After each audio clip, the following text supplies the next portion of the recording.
त्रिदलं त्रिगुणाकारं त्रिनेत्रं च त्रियायुधं त्रिजन्मपापसंहारम् एकबिल्वं शिवार्पणम् त्रिशाखैः बिल्वपत्रैश्च अच्छिद्रैः कोमलैः शुभैः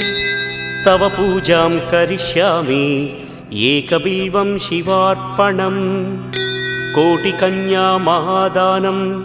तिलपर्वतकोटयः काञ्चनं शैलदानेन एकबिल्वं शिवार्पणम् काशीक्षेत्रनिवासं च कालभैरवदर्शनं प्रयागे माधवं दृष्ट्वा एकबिल्वं शिवार्पणम् इन्दुवारे व्रतं स्थित्वा निराहारो महेश्वर नक्तं हौष्यामि देवेश एकबिल्वम्